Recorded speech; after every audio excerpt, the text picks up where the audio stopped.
జై శ్రీమన్నారాయణ్. మిత్రులందరికీ వైకుంఠ ఏకాదశి శుభాకాంక్షలతో భగవంతుడు అనేకమైనటువంటి మంగళములు ప్రసాదించుగాక. సూర్యుడు ఒక రాశిలో ఒక 30 రోజులు ఉంటాడు. రాశిలో ప్రవేశించే సమయాన్ని సంక్రమణం అంటారు. ఆ రాశిలో ఉండే నెల రోజులు సౌరమాసము అని అంటారు. అలా మనకి సౌరమాసములు 12 ఉంటాయి. మేషమాసం, వృషభ మాసం ఇలా. అయితే కర్కాటక మాసం అంటే కర్కాటక సంక్రమణం మొదలు మళ్ళీ మకర సంక్రమణం వరకు ఉండేటటువంటి 6 మాసములు, 6 సౌరమాసములు దక్షిణాయనం అని, అలాగే మకర సంక్రాంతి నుండి మళ్ళీ కర్కాటక సంక్రమణం వరకు ఉండేటటువంటి 6 సౌరమాసములు ఉత్తరాయణం అని మనకు వ్యవహారం. సాధారణంగా దేవతలకి రాత్రి పగలు లెక్క వేసుకునేటప్పుడు దక్షిణాయనం అంతా రాత్రి అని, ఉత్తరాయణం అంతా పగలు అని వ్యవహారం.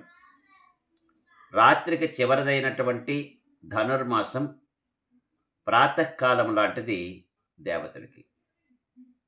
వైకుంఠంలో ఉండేటటువంటి పరమాత్మ విష్ణువు, శ్రీమన్నారాయణుడే. ఆయన వ్యూహ రూపంలో అక్కడికి వచ్చారు. ఆయన అటువంటి వైకుంఠంలో ఉండేటటువంటి స్వామి దక్షిణాయనం చివర అయినటువంటి ధనుర్మాసంలో శుద్ధ ఏకాదశి నాడు మేల్కొని వస్తాడట. ఆ కారణంగా మేల్కొనేటప్పుడు ఎవరిని చూడాలి అంటే తనకి శుభాన్ని కలిగించేటటువంటి భార్యని, తన పిల్లల్ని చూసుకుంటారు ఎవరైనా. స్వామి కూడా అలాగే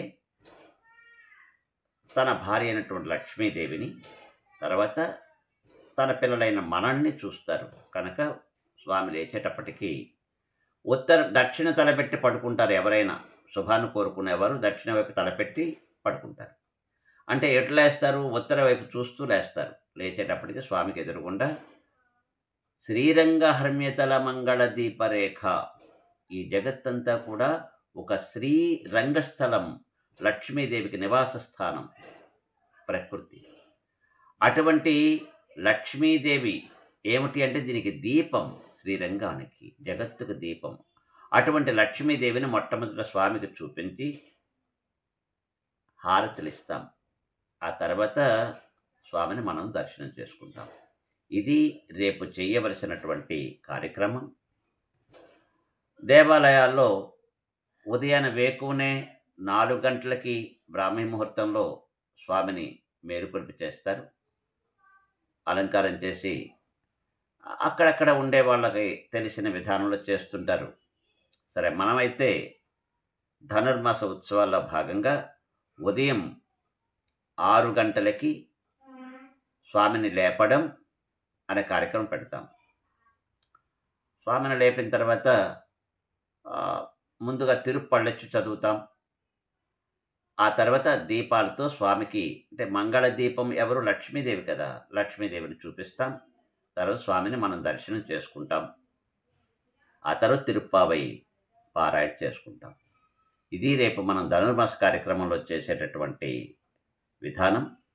ఆసక్తి కలిగినటువంటి వారందరూ కూడా వచ్చి ఈ కార్యక్రమంలో పాల్గొనండి. భగవంతుని యొక్క కృపకు పాత్రులు కండి. జై శ్రీమన్నారాయణ. శుభమస్తు. సమస్త సన్మంగళాని భవంతు.